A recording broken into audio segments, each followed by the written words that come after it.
here. Okay, so this week's parsha is Parshas Nitzavim, and it's very much related to the time that we're in as well. Parshas Nitzavim is the last parsha that we read before Rosh Hashanah.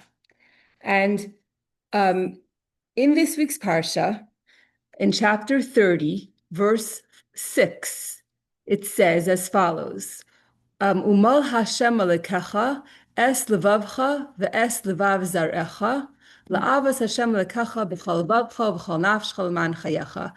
And there's like, a document that I sent, I translated into English. Hashem, your God, will circumcise your heart and the heart of your offspring to love Hashem, your God, with all your heart and with all your soul, that you may live. And in the Hebrew, there is a hint to the month of Elul, because if you take the first letter of 4 of the words in this verse, it will spell out Elul. Es, the Aleph of Es, the Lamed of Levavcha, the Vav of Ve'es, and the Lamed of Levav spell Elul. Aleph, Lamed, Vav, Elul. I'm sorry, Aleph, Lamed, Vav, Lamed spells Elul, and this battery is not good. I've got about the other one. Thank you so much. Okay.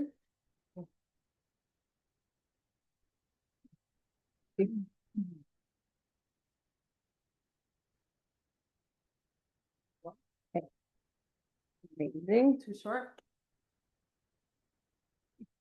No, it works. Okay, amazing. Okay. Thank you. Okay. Okay, so we have a hint to Elul in this pasuk. And the first question that we ask is, so this verse is referring to one of the things that we're doing in this month of Elul is we are doing more teshuvah, more tefillah, more tzedakah, and everything that we're doing, all the things that we're doing are hinted to in different verses that all have the Rashi Tevis of Elul. So we increase in Torah, tefillah, and tzedakah, and teshuvah. So ina liyadei v'samti lach. That's again ina liyadei v'samti lach. Aleph lamed vav lamed. That's for Torah. Ani l'doidi v'doidi li. That's for tefillah. Ish l're'eu matanis l'avyenim is for tzedakah. And teshuvah is, we have the hint for teshuvah from this verse here. Es levav chav es levav. Your heart and the heart of your children. So, question is,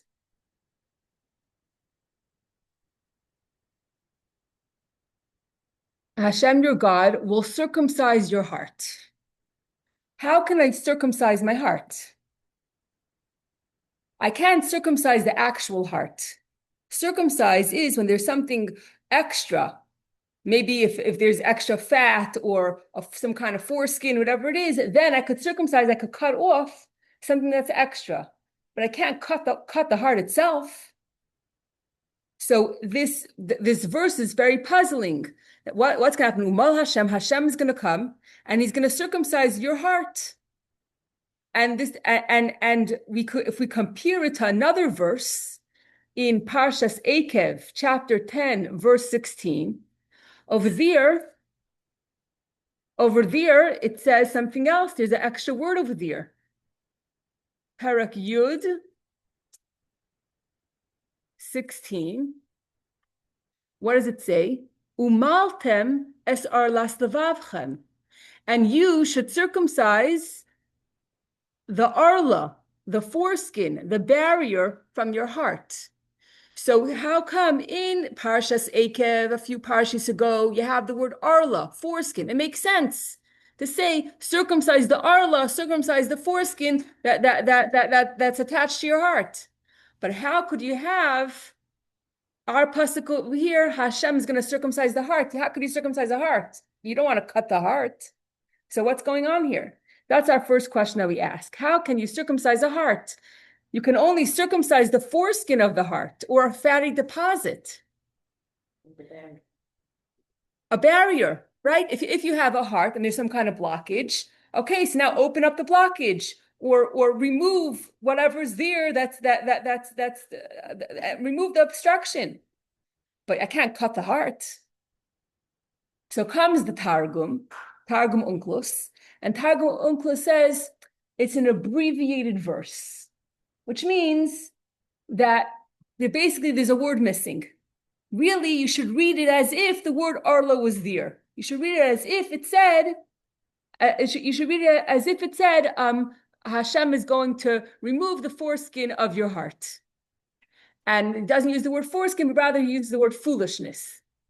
So he basically adds a word, Hashem will remove the foolishness of your heart.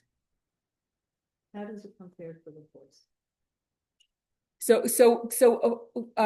Foolishness is something that basically that has to be removed. It's blocking. Anytime we do an Aveira, a person only does an Aveira if they're in a state of foolishness. If you realize what you were doing, you wouldn't do it. If you realize the impact, if you realize, it says a person doesn't sin unless a ruach shtus, a spirit of folly, enters them. We're one with Hashem. We don't want to be separated. You don't have the clarity. You think this is not really going to separate me from Hashem. No, I'm really not. It's not a big deal. Whatever it is, we make excuses, etc. So the Targum says that sometimes the Torah, it omits a word, but you really have to, read it as if the word is there. So now we have another question. If this is the case, why doesn't Rashi say boo? Rashi is here for Ben Chamesh L'Mikra. Any question that would come up in Pshat, in the simple meaning of the pasuk, Rashi has to address. That's the rule. Rashi will address it. And we know, and Rashi will always address anything that's problematic according to the simple interpretation of the verse. And even if Rashi doesn't know the answer, he will still address the question.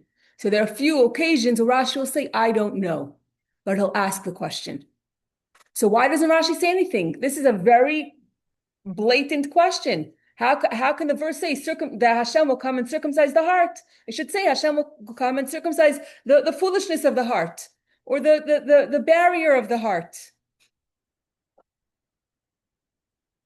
So the only time Rashi will not address something is if he already told it to you before. And Rashi thinks very highly of us, that if he already said it before, we would still remember it. Once in a while, Rashi will repeat it. If it's been, a few chumashim ago, then he'll repeat it. But usually he expects us to remember what he already said. Or the other reason why Rashi would not say anything is because it's not a question in the first place. And what do we need to do? We need to start zooming out. And Rashi, because Rashi is explaining the simple explanation of the verse, Rashi always looks to see the context. Where is this verse? This verse is not just, random here. What comes before? What comes after? What's the storyline? And that will come and explain to us, so much that will understand why Rashi doesn't even have a question in the first place. So let's go to the beginning of this. We're verse 6. Let's go to verse 1, and let's see what's going on here. What is it talking about? That Hashem comes and Hashem says He's going to come. He Himself, God Himself, is going to come, and He's going to remove and He's going to circumcise the heart. When in a few parshas before, it was up to us, umaltem esar laslam, that we have to do it. Here, God's doing it. So what's going on? So really, this pasuk, if you read it in context, it's talking about the time of Mashiach. In the previous chapter, it speaks about how difficult the galus, how difficult the exile is, and how we got there. And then in this chapter, it says, it will be that when all these things come upon you, the blessing and the curse that I have presented before you, then you will take it to your heart, among all the nations where Hashem your God has dispersed you. And you will return unto Hashem your God and listen to his voice according to everything that I command you today, you and your children, with all your heart and all your soul. So we're going to be in Galus and we're going to have hard times. And then we're going to return to Hashem. Then Hashem, your God, will return your captivity and have mercy upon you. And he will gather you in from all the peoples to where Hashem, your God, has scattered you. This is all about Mashiach. It might even be more familiar in Hebrew than in English. V'shav Hashem alekecha shvuscha. Hashem will return your captivity. V'chamecha v'shav v'kibetzcha mikol ha'amim. Hashem is going to gather you from all the nations that you were scattered amongst them.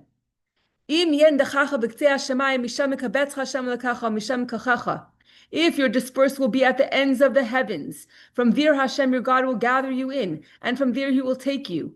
Hashem your God will bring you to the land of which your forefathers took possession, and you shall take possession of it.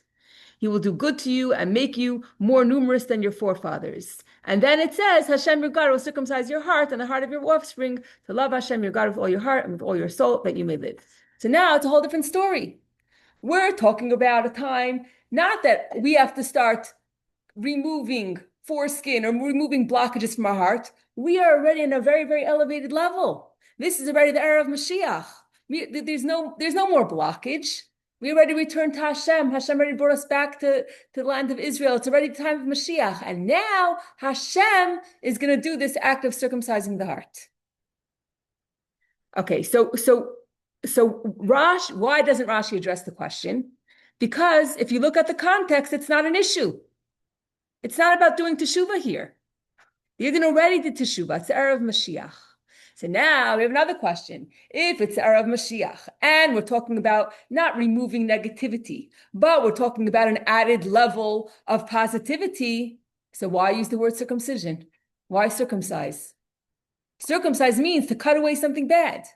What's there to take away that's bad? It could also mean that's when you accept Hashem as a Jew, right? Yeah. So it's not only taking away the bad, it's also becoming holy. Okay, so it's also becoming holy. Okay. Excellent concept. But here, it's not even something that we're doing. It's something that Hashem is doing.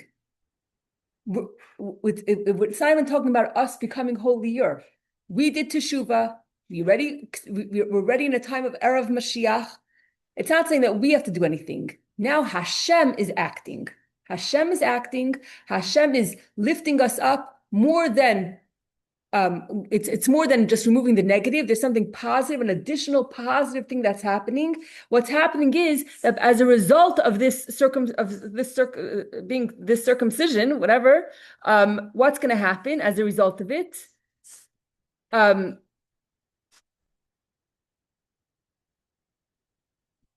There's going to be an increased love for Hashem with our whole heart and our whole soul, leman chayacha, that you may live, which means it's going to permeate our entire life. And the only thing that we're going to want is to love Hashem. And our whole life is going to be consumed with loving Hashem. We're talking about such an elevated thing that's going to happen, such an increase in our love for Hashem. So why do you have to use this word, umal Hashem, that Hashem is going to come and circumcise? Who needs circumcise over here? When we're talking about an addition of love, an advantage of love, what are we talking about circumcising over here? It's talking about totally cleaning of their soul. So they're all in the voice, you take the all at the back. But we already did it. Okay, we already did it. You have the clipper. So maybe that's what they mean. Like they take off all these layers to have really pure. And then, of course, when you pure, you see Hashem. There's no way not to love him. Okay, so excellent, all excellent answers. We're going to see what it means. We're going to answer the question in a couple of minutes. But again, it's not something that's demanded from us. We're ready as whole. We did everything that we could. We're as holy as we could. As we could be. We did it all. This is all only something that's on Hashem's shoulders. This is something that Hashem is going to do. It's already Mashiach. We're already there. We already reached the goal. We already passed the finish line. So number one, Hashem is doing it. And now our question is, if we were already there, why do we need the word circumcise? Why do you think we're already there? These verses are talking about the era of Mashiach. In the future. These psukim in Parshas Nitzavim is talking about what's going to happen, that eventually we're going to come to a time that we're going to return to Hashem, and Hashem is going to return us to the land of Israel, and He's going to gather us from all the corners of the world, and He's going to bring us into Eretz Yisrael, and then Hashem is going to do the circumcision. What's going on after everything? Yeah. That's a question. Just like you have to wait 7 days for a baby, or 8 days for a baby, maybe that's why Hashem is going to just double check that everything is purified. Okay, so everyone's guessing great answers, but we're going to see something above nature. Above nature was that Hashem's going to do. Basically, he prepares the whole world. Then Mashiach, he gathers us in, we're all here, and now we can do his really big stuff. Is that what you're trying to say? Yeah, that's what I'm thinking. So after we did everything that we need to do, we're going to see what Hashem is going to do for us, how Hashem is going to elevate us, and why we uses the word circumcise. Why use that word? You could just say elevate, purify. Why? New heart. What is it? It's a new heart. Yeah. Because the first for baby is also the elevation. It's not really, it is removing the foreskin, but it's really a whole elevation. So the answer is going to be that there's something that's being removed, but it has nothing to do with foreskin or with a barrier or with a blockage. Because if it did, then A would say in the pasuk. So we're talking about something that Hashem is going to cut that has nothing to do with any kind of blockage. Okay, so we're in the journey. We're trying to get there. Okay. Start building. That's the river. That's a good analogy. So we're going to see what Hashem is cutting. Okay. So it's a twofold question. Number one, why use the word circumcise? And number two, loving Hashem, it's our responsibility. As a matter of fact, we say it a few times a day in Shema, right? Shema Yisrael Hashem Hashem Echad, Baruch Hashem V'ahavta es Hashem lekecha, b'chol levavcha. Love Hashem with all your heart. How many times a day do we say it? Twice in Shacharis, right? And then in Ma'ariv, and then in Shema. We're saying it 4 times a day. It's our responsibility to love Hashem. So why is it that Umal Hashem is going to come? Hashem is going to come and do something and increase our love. Isn't it our responsibility to love Hashem? Why is it that Hashem is the one that's acting? So to answer this question, again, we have to zoom out. So now we're going to have an introduction to the answer. The introduction is as follows. How did we end up in Golus in the first place? How did we end up in exile in the first place? And if we go to the previous chapter, Paragraph Test, chapter 29, verse 15. For you know how we dwelled in the land of Egypt, and how we passed through the midst of the nations through whom you passed. And you saw their abominations and their detestable idols of wood and stone, of silver and gold that were with them.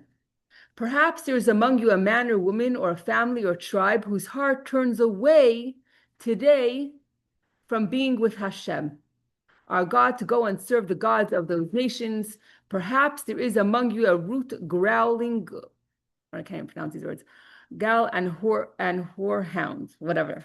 Okay, so basically what it's saying is, how did we end up in Galus? Is because we were in Mitzrayim and we saw with our eyes what the Egyptians were doing, that they were bowing down to idols, and this external this external thing that we saw impacted us, or some of us, or could have impacted, and then we would follow in their ways of worshiping idols, and this is how we ended up in Galus. So first of all, we have to say like this: worshiping idols. I mean, who wants, like, what's the big deal? What's the big taiva to worship idols? I mean, that sounds ridiculous. But we have to realize that in those days, worshiping idols was a very, very big temptation. As a matter of fact, way back when, the rabbis prayed to Hashem, prayed to God to take away two temptations: one of idol worship, and two of immoral relations, or relations that are not proper. And what happened was, once they prayed and Hashem listened, you could not find an egg anywhere. So therefore, the rabbis went back to Hashem and they said, "Please give back the temptation for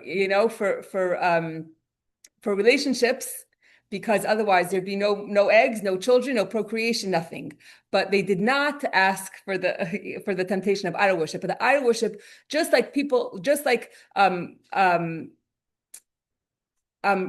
this temptation of relationships, and sometimes there are relationships that are not kosher. Just like that is a temptation, idol worship was a temptation on the same level. And today we have temptations like money, just like, so we shouldn't just write it off and say, oh, idol worship, like how silly could they be? But just like we're tempted for money, and, that's a big temptation for us. And sometimes we'll go for the money versus doing the right thing. So that was a big temptation in those days. So basically, when talking about there's two possibilities of how a person could have a desensitized heart. How could it be that you have a heart that has some kind of blockage? There's two ways that could happen. Either there's a thickening or a blockage of the heart that comes from an internal place, an internal battle, or there's a distraction of the heart that comes from an external force. So it's interesting because Risa is on the Zoom, and we actually just had this conversation on Shabbos. She asked the question, what's the difference between Satan and Yetzer Hara? And basically my husband said that it's all the same thing. The Satan is the Malach HaMaves, and it's the Yetzer Hara. It's all the forces of Klipa. But we were talking about it, and we were saying like maybe the Yetzer Hara is the inclination that's inside, internal, and then the Satan is something outside that either distracts us or gets in our way. So last week the distraction was so basically Risa came for First Friday not this past week before, and everything was a little bit hectic, and one of the things that made it so hectic was because I put the chicken in the oven, and my son Label, who's not 2 yet, turned the knob. So I'm thinking the chicken is baking, and I 45 minutes, the timer rings, and I'm here to flip over the chicken, and all of a sudden I see that the chicken, nothing happened for 45 minutes. So she was asking me, does that mean that's a Maisa Satan? Like, like you're trying, and then like, okay, it's a test to see, okay, how are you going to react now? And then last night, okay, I'm so proud of yeah. And last night I was so proud of myself. I'm gonna since I don't want to get stressed out, I'm gonna start cooking for Hashanah in advance. So I made 3 batches of challah. I had 18 challahs. Like I didn't bake them. I just shaped them, and they were in pans. I was gonna put them in the freezer. And we have 2 freezers in the basement that weren't working at all for like 6 months. And my husband, it was really a fuse that blew, whatever it was. And he put 2 cups of water in the 2 freezers. There were 2 empty freezers. And guess what? They were frozen. I was so excited. I said to Shane, I said, 1 freezer for you, 1 freezer for me. You do the cakes, I'll do the kugels, whatever.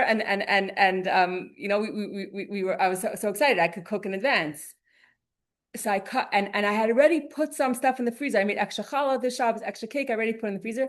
I come down at 12:30 at night, and it's just water. It's not ice anymore. I was like, oh my gosh. So that's what I'm saying. That's an external thing that now, and what does your heart feel? Your heart feels like, your heart feels, there's a blockage. Like, God, come on. Like, I'm cooking for, like, what am I cooking for? Yeah, like and my husband's already sleeping because he has to leave to New York at 5:30 in the morning. Like, what am I supposed to do now? And then it was like a whole thing of trying to stuff these 18 challahs plus cakes, whatever, into the freezer, into the one freezer that does work, that's in the basement, whatever. But I'm saying, so sometimes there's something that's external that blocks you, and sometimes it's something that's internal that causes a blockage. Okay. So when we, in our, the way things actually, okay, I'm just going to take one more detour. Okay, one more detour, and that is as follows. Comes Rosh Hashanah, and we're going to come before Hashem, and we're going to ask Hashem for everything that we need. But we also have to realize that we also have to ask ourselves, what are we going to do this year to bring newness into our service of Hashem? And real teshuvah isn't just about saying, I'm sorry, but teshuvah is about taking responsibility and not saying, I did this wrong thing because, and blame it on everybody else. If only I had a different mother, if only I had a different husband, if I had a different child, if I had a different circumstance, then it would have never happened. Like, and in Torah, the first person who did teshuvah properly is actually Reuven, because he took responsibility and he didn't put the blame on someone else. Adam put the blame on Chava. Cain also, he was blaming Hevel. Everyone had a reason why to blame who. Even Shalom Melech, he said, I sinned, but he had what to blame it on. The nation, what were they going to say? Everyone has what to blame it on. But and because Reuven took it so to heart when he moved the beds with his father after his mother passed away, and he didn't want that Bilhah should be the favorite wife. It was he was really trying to honor his mother, Leah, but he didn't say, oh, this is my nature and it's my mother and I love. No, he took full responsibility. He said, I didn't have enough kibbud av, and that's why he wasn't even there to rescue Yosef, because every time they would go and eat, he would go away and he would put on sackcloth and ashes and pray and do tshuva. He never sat with his brothers to eat and to enjoy. And that's why he wasn't there when they sold him, because he was so busy doing teshuva. So teshuva means, first of all, taking responsibility and not putting the blame on someone else. And also, Rosh Hashanah is a time that we ask ourselves, what can I do more? Because when the question is, when I have the blockage of the heart, whether it comes from an internal place or from an external place, the question is, how do I free myself of it? How do I get rid of? I'm not coming with a scissor, right? How do I actually get rid of the blockage?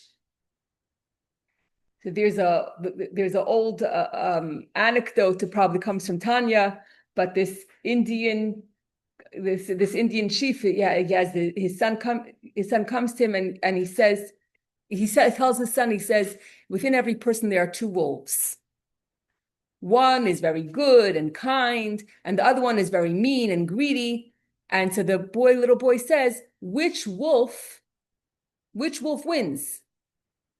So the Indian chief says, whichever wolf you feed, that's the one that's going to win. So that probably came from Tanya. But anyway, the same thing is with us when we have. How did we get to a place that our heart is stuffed or blocked? A heart is supposed to feel, and sometimes we become so desensitized that we can't feel. We don't feel it. We don't feel inspired. And either it's because something external that got in your way, and you're like, Hashem, if you want me to cook for Rosh Hashanah, why are you making the freezer not work? Like, what do you want from me? Okay, so then I won't. Let's just cater everything, a perfect excuse. And then it's either external or internal, whatever it is. The question is, how can I remove it? How can I get rid of it? How do I actually circumcise it? The answer is the more whichever one I feed, the more good things I do, the more mitzvahs I do, the more Torah I learn, the more good things I watch and see, the more I feed my godly soul, the stronger it will be, and the less I'll experience the desensitization of the heart. And the more I give in to temptation, the more I'm sunken into physicality and to gashmis and to the pleasures of the world, the more my heart becomes less sensitive to holiness, and then I'm not receptive to holiness. So comes Rosh Hashanah, it's a time that we take upon ourselves something new, and it could be something small, something new to show our dedication, to Hashem, to make our heart stronger and to remove the blockages of the heart. And I'll just share one or two stories that I heard. What is it? What happened with the freezer? You got someone to fix it? Oh, so we're still. I didn't get a chance to look at to deal with the freezer yet. So appliances here and home outlets. Yeah, so so I'm saying because I don't know if it's the freezer or if it's the electricity. We have to if the fuse blew again. Okay, we'll figure it out. So anyway, these are two stories that I heard from Rabbi Ashkenazi. He's a great rabbi in Israel. He speaks very frequently, and he's a very charismatic rabbi there. And he says as follows: he says there was an individual, and he wanted to do something. He wanted to do something to take upon himself a good resolution, something small. And he decided what he's going to do is at mincha time, before he davens mincha, when he goes to shul, he's just going to wash his hands before he davens. And every shul has a sink outside, not a big deal. And he did it for 10 months. Every single day before mincha, he would wash his hands, just the extra level of purity, talking about purifying the heart and being more sensitive. And possibly, Not extra. Okay. So this is what he did. This is what he accepted upon himself. Yeah, washing for davening. For davening. What do you make the bread? With the plastic? No, Yeah, just to wash your hands. The preparation. Yeah, makes sense. So this is what he accepted upon himself. Anyway, one day he this is in Israel. They have separate beaches sometimes, some places, and his wife wanted to go to the beach. She wanted to go swim, so he took her to the beach. And while she's swimming, he was going to walk on the boardwalk or whatever it is he's going to walk. He's walking, and all of a sudden he hears people saying mincha, mincha. They're trying to get a minyan together for mincha. So he wants to have mincha, but he remembers that he always wants to wash his hands. Mm-hmm. So he has the ocean, right? So he says, really, I really took this resolution when I'm going to shul. Outside of the shul, it's very convenient. There's a sink over there. It's not a big deal. Here, I'm not in the shul. And he has the inner battle. And he goes to the ice cream shop that's on the boardwalk. He takes a cup and he says he's going to go to the beach and get some water, go to the ocean, take some water and wash his hands, and then he's going to have mincha. He comes to the beach. He fills up the cup of water. And all of a sudden, he sees a hand. And he thinks it must be a doll. And he takes it out, and it was a 2.5-year-old kid that was wandered off from the family, and he knew how to do CPR, and he saved this kid's life. Because he did this, because he was doing this mitzvah of washing his hands. So the point is that what is it? Yeah. So here, when we do an extra mitzvah to make our heart more sensitive, to be more holy, and this was an incredible an incredible story that I just heard last night. Another story that I shared, which is you know, very sad. There was a woman, he was speaking, and at the end of this class, a woman came over to him and told him this story.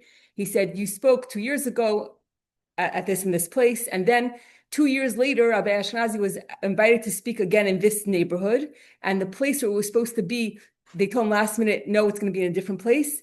And so he ends up being in the same place that he was exactly 2 years ago. And he meets this woman after his lecture, and she says, 2 years ago, I was here and I heard you speak, and now it's 2 years later, I have to tell you my story.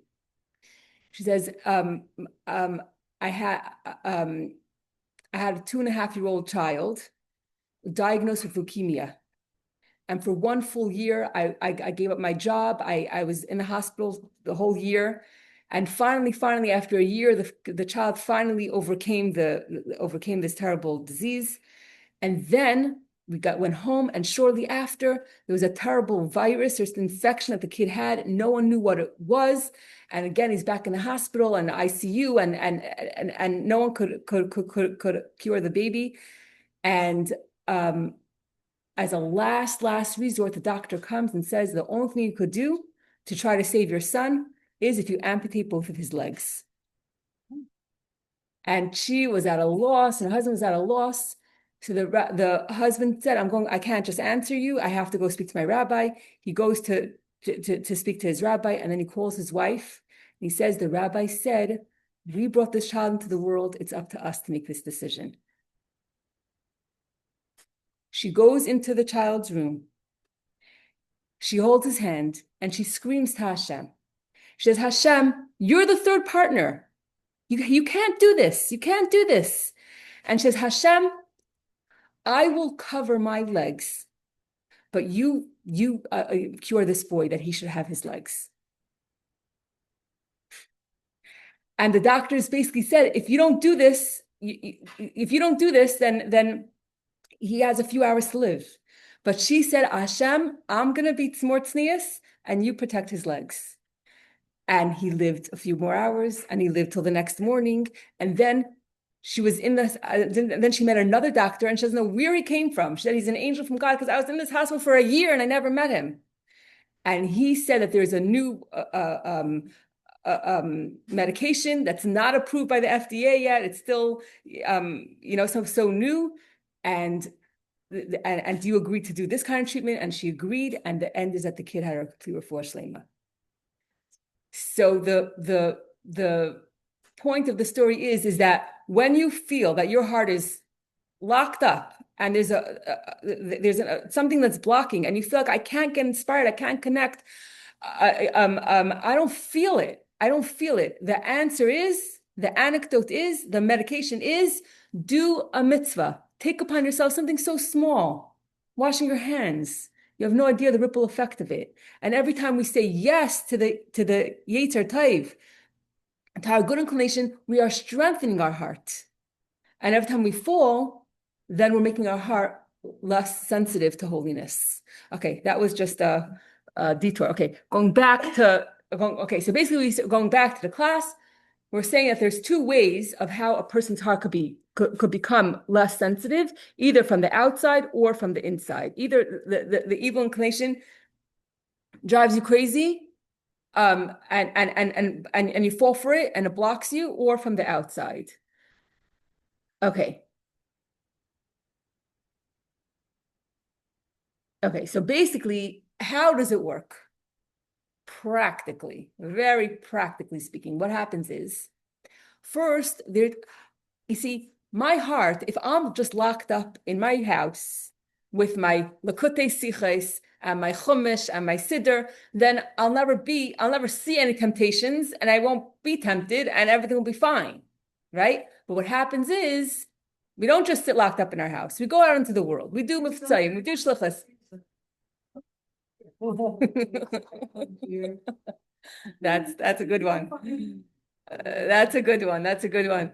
But in any case, so what happens is the way life works is ha'ayin ro'eh, the eye sees, the halev chomed, and the heart desires. And then what happens? So if the eye sees, the heart desires, and then comes the action that we fall for it. And then our heart becomes desensitized. And now what happens is when our heart is desensitized, Hashem expects of us that we should do the work of to circumcise our heart and to make ourselves more able and to work on ourselves and to fight the battle every single day, to fight the battle of making our heart more sensitive and not allowing our heart to become less sensitive because we're falling for the temptations that we see with our eyes. And, whenever we're on the news, whatever it is, we see what's going on in Israel, Hamas, and all the countries are against us. And how could it be? And how could it be that the entire world is against Israel? Where's everyone's morals? And how long does it have to take? And it's just crazy. But we don't realize that war, Hamas and all that, and we think if only I could do something to just get rid of the bad guys. But guess what? That whole thing is happening inside of us. The evil inclination, or the evil inclination, or the Satan or whatever that's making the freezer not work, right? All that is a battle that we're the soldiers in that battle, and we're fighting. That the internal is reflecting what's going on the external. Meaning, if we treat our internal better, then the external won't be doing all those things that it's happening. Okay, I don't know about that. Hashem has to take care of the world and bring Mashiach, whatever we do. But basically, what we're saying is that if we think to ourselves, if I had the ability to get rid of all the Hamas monsters, I would do it, right? If I was able to. But guess what? I have Hamas monsters inside of me. The evil inclination who tells me the Sichos is too hard to understand. And I called, the reason why I'm even here today is because my mentor, Esti Mraza from France, I WhatsApped her. I said, Esti, do you think it's okay if I cancel all my classes for this week? Because I don't want to be stressed out. I want to cook Rosh Hashanah. And she said, Chani, if it, why is it what's the problem with the class? I said, it's too hard. She said, well, if it was easy, would you do it? I said, if it was easy, I would do it. So she said, okay, then find a teaching that's easy that you already did and do that. She would not let me give up. I was like, since I'm already doing it, I might as well try. But I'm saying, but every week the teaching is so hard and I can't understand. And what does it mean? And so that voice, whether it's external or internal, that is, who is that? Those are the bad guys that I would do anything. Of course, I would do anything I could to get rid of them. But the bad guys inside of me, the monsters inside of me that say, get angry, lose control, give up, right? Those monsters, right? Let me shut them down. Just like I would do for something in Gaza, then, guess what? That war is happening inside of us every single day. And that's why we're here. And we just want just peace and serenity, please. But that's not life. Life is every single minute. Every single minute is a battleground. We're fighting every single day, every single minute of every single day. That's what we're here for. That's what, we might not like it, but that's the reality. We're constantly fighting external and internal battles. We're constantly fighting a battle, whether it comes from an internal or external force. Okay. So what happens is, how did we get here? That of a blocked heart? Because my eye saw something, my heart desired it, then I did it. Now my heart became desensitized. That's really so really it starts from the external. And then I have the internal battle. Should I or should I not? And then I do it, and now from both the external and internal place, my heart is blocked. Now that I'm here, what does Hashem want? Hashem wants me to get rid of the blockage, to circumcise my heart, which is in Parshas Ekev, to circumcise my heart, to do whatever I can to become more sensitive. How? Through strengthening my godly soul. How? Through taking by myself to do mitzvahs, more tznius, washing my hands, maida'ani, lighting Shabbos candles a few minutes earlier, whatever it is, plug in whatever it is that you can do. And then when we do our part to strengthen to return to Hashem, to strengthen our godly soul, to become sensitive to holiness, then we're going to return. Hashem will bring us back to Eretz Yisrael. Hashem will bring us the Geula. We'll have Mashiach. And then, do you know what Hashem is going to do? Hashem himself is going to come and he will circumcise. He's going to cut. You know what he's going to cut? He is going to cut the bridge between what our eye sees and what our heart desires.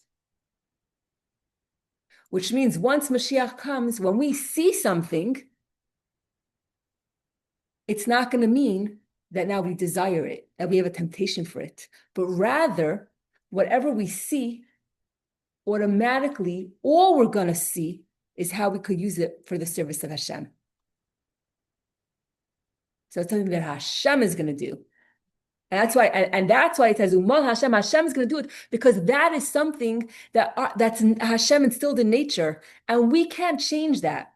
We can't change the fact that when we see something, a temptation, that we're going to desire it. We can't do that. We can't change that. Only Hashem could take that away. And that's why in our parsha, in Parshas Nitzavim, when we're talking about the coming of Mashiach, and in this pasuk it says, Umal Hashem alekecha, once Mashiach comes, Hashem is going to do it, because no one else could do it but him. And what's he going to do? Es levavcha, Hashem's going to circumcise our heart. He's not going to cut a piece off of our heart. He's just going to sever that sensor, the bridge between what our eyes see and what our heart desires. And then what's going to happen? We're going to have this incredible love for Hashem. B'chol levavcha, b'chol nafshcha, with your whole heart and your whole soul, leman chayecha, that your whole life is going to be all about centered around loving Hashem. That's part one. Ready for part two? Okay, part two will be shorter. Okay, so here, if I'm following this document over here, the answer is, what's Hashem going to do? The questions that we asked were, why use the word circumcise for a positive addition of adding love? And two, why is this something that Hashem is doing? Surely it's our responsibility. So the answer is, so we gave an introduction, we said there's two different possibilities of the sensitized heart. But basically the answer is, what's going to happen? Removing, cutting off the ability to be enticed. That's what Hashem is going to do. Only Hashem can take away the nature, the bridge, the sensor between what we see and what we desire, so that our love of Hashem permeates every part of our life, and Hashem is the entire purpose of our life for the sake of your life. Okay, that was part one. Now we want to bring this in. Okay, so that's Mashiach. But now we want to bring it to Elul, to Tishrei, the time that we're in right now, right? Because we saw in the pasuk, Elul. We have a debate between the Baal HaTurim.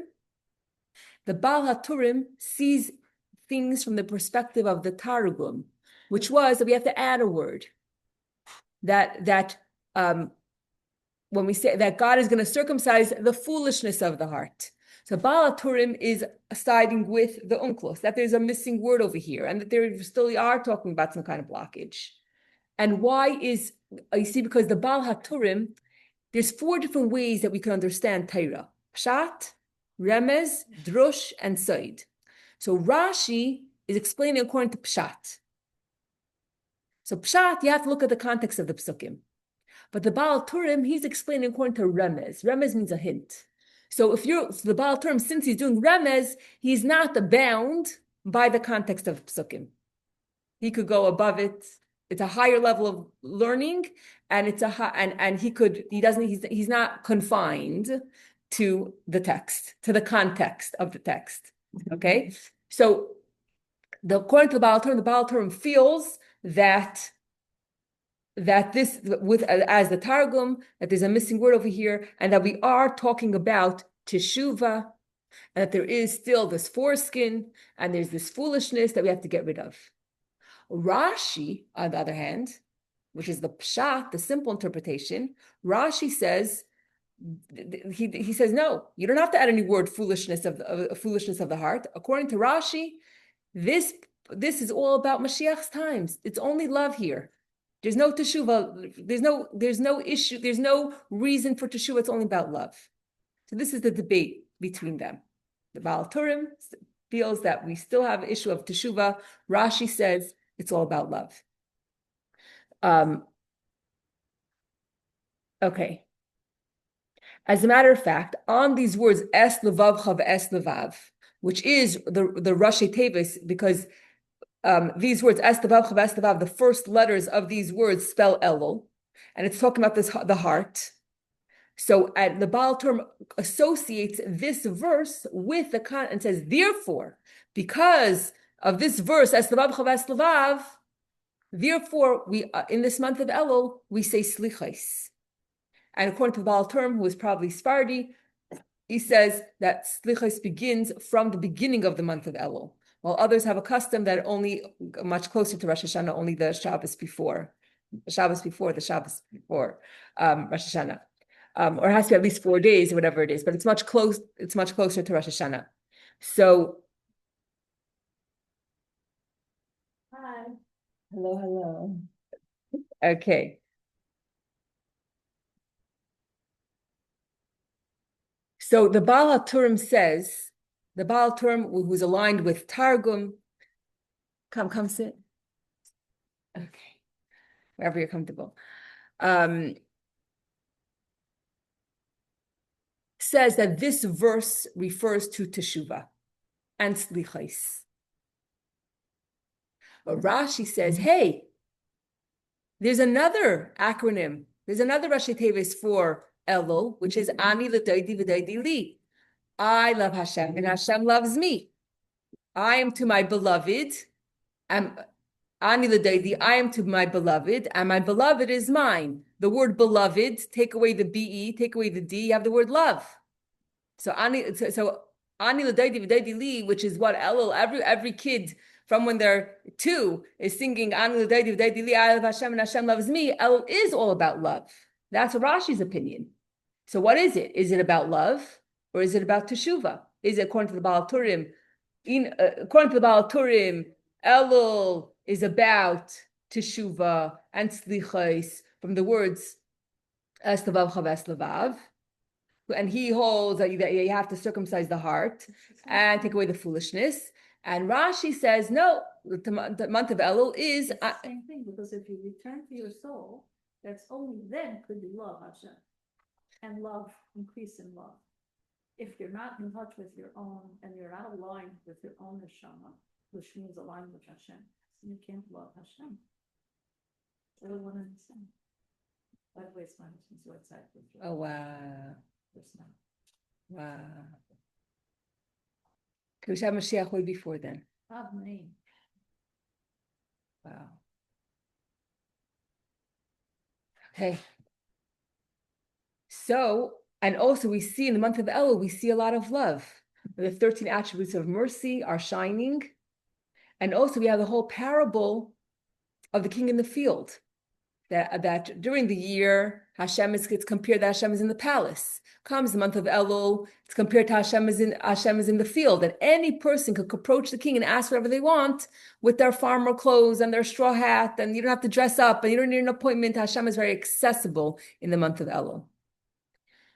So the answer is that there are 2 levels of love. The first level of love is when we meet Hashem in the field.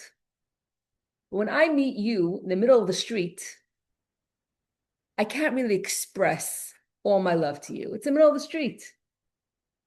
But if you come to my house, I could express much more love. And the same with Hashem. If you meet Hashem in the field, Hashem could smile at you, you could smile at Hashem, you could ask Hashem for whatever you want. Hashem can't fully express all of his love to us in the field. But in the palace, when you're a VIP, very important person, you get an invitation to come to the palace and you see the king in all his glory, in his palace. And then in the grandeur of the palace, Hashem could express fully his love for the Jewish people. Behind closed doors, exactly. So there's two levels of love. So Rashi, which is the pshat, which is the simple interpretation of the verse, Rashi is talking about a love that's accessible to every single Jew, even if you're a simple person, even if you're, because in the field is not really the ideal place to meet the king. Even if you're not in the ideal place in your service of Hashem, in Elul, it is a lower level of love, but it's a love that's just like pshat. Pshat is accessible to everyone. Everyone can understand the simple meaning of the verse. So Rashi is talking about, when he's speaking about this verse, he's speaking about a love, only love, but a love that's accessible to every single person, no matter who you are, no matter how you look. That's what Rashi is speaking about. And Baal HaTurim, who is a higher level of learning, what he does is he takes this verse and he splits it into two. And he says the first part of the verse, and God is going to circumcise your heart and the heart of your children, that is referring to teshuvah.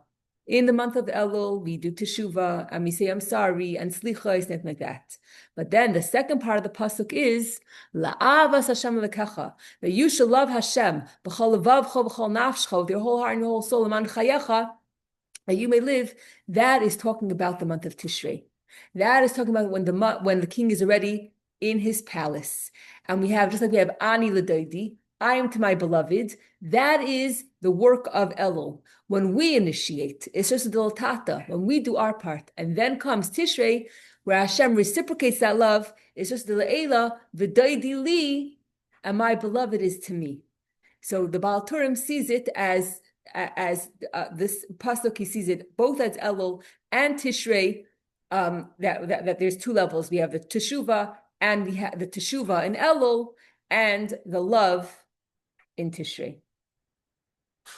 Okay, that's it.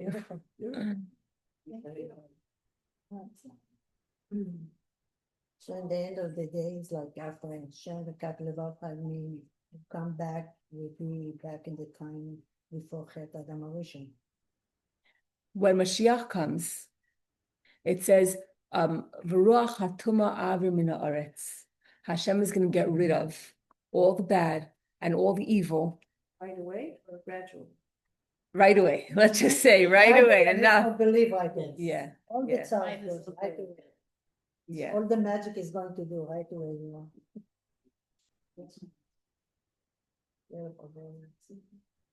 And then there'll be no more temptation. There'll be no, Hashem will take away, he's going to take away that nature that when we see things. Yeah, why not?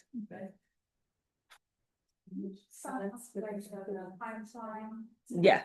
Okay, so what are we saying? Okay, so what are we saying? We started off when we asked the question. We said, how could this verse, if you open up this week's Torah portion, it says, that Hashem is going to circumcise our heart. I said, how can you circumcise a heart? There's no foreskin. If you want to circumcise, where's that? There's got to be an obstacle if you want to, if for a circumcision. So we're saying that we're not talking about a blockage. There's no blockage here. These verses is talking about the era of Mashiach. We already did all the work. We already purified ourselves. We already removed all the blockages. And after it's already the time of Mashiach, what's Hashem going to do? Hashem himself is going to come because only he could do it. And he is going to cut the bridge between the eye that sees and the heart that desires. Hashem is going to cut that bridge, and that we won't have any temptation anymore. And that is and that is why it's Hashem that's doing it, even though we're the ones that are supposed to love. And that's why it doesn't have any word blockage in this pasuk, because we're not talking about a blockage, but rather we're above that. We're a much higher level where Hashem is. We already did our work, and what Hashem is going to do is, you see, how did we get into a place of exile? It was because our eye saw, our heart desired, and then we fell, and our evil inclination got us. And our heart became desensitized to holiness. So now we have to go we started over here. We started with our eye seeing, and we ended up in a place where our heart was desensitized. Now we have to go backwards. We have to go back to where we came from, which is what teshuva is. Now we have to go. We went from external to internal. Now we have to go from internal to external. Fight as hard as we could. Fight as hard as we could to not allow our heart to be to not fall and to not be desensitized to holiness, rather to keep doing mitzvahs and keep strengthening ourselves and keep fighting that battle. And look at it like Hamas. If you look at it like these, just like I would do anything to get rid of the bad guys, I'm not going to fall for their trap. I'm not going to fall for it, and I'm going to fight as hard as I can to bring more holiness into my life and to be more sensitive to Hashem. And once we do that, then we're going to come full circle where Hashem is going to take away what got us here in the first place. Hashem is going to take away the bridge between what our eye sees and what our heart wants. And say it again. Okay, so that was part one. Yes, so now the second part that we're saying is how does it relate to okay. Yes. The second part is how does it relate to us today, to the month of Elul, to the month of Tishrei. What is our service right now? What are we supposed to be doing right now? So there's the Baal HaTurim's approach and there's Rashi's approach. And basically what we're saying is that there are two levels of love. So we're now the two levels of love that when we spoke about love before, we said Hashem is gonna take away the link between what our eye sees, what our heart desires, and he's gonna give us this incredible love of God. But that's a kind of love that's got when Mashiach comes. We're not privy to that now. That incredible love that our whole life is permeated with the love of God, and there's nothing else that we want to do. Now we're still the last few seconds of Galus. So we're borrowing the term love for our purposes. We're not there when Mashiach comes, but love as we know it. So in love, there's two levels. There's the lower level and a higher level. So if I want to make a compromise between Rashi and Baal HaTurim and see how their both views are together, there's two loves. The lower love, which is the love that when I meet God in the field.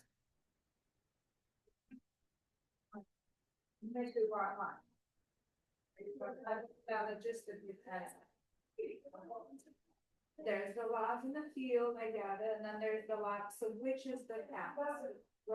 The palace is Tishrei. The palace is once we Rosh Hashanah and Yom Kippur.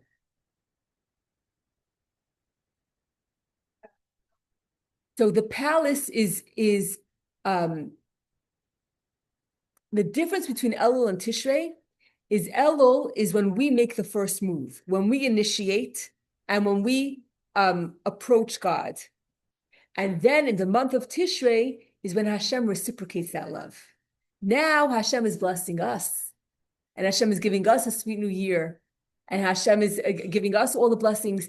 And the month of Tishrei is when we get filled up with all the we got completely full for a whole year. Rosh Hashanah, we're crowning Hashem as king. We get the power to have to submit ourselves to God. Yom Kippur, we get the power for teshuva for the whole year. And Sukkot, we get the power for simcha, Shmini Atzeres, Simchas Torah, the power to serve God with joy for a whole year. So Tishrei is a packed month, full of holidays and inspiration, everything. Now God is giving. Now God, it's a two-way relationship. Elul, we're doing for Hashem, and Tishrei Hashem is doing for us. And giving us a sweet new year and giving us everything that we ask for.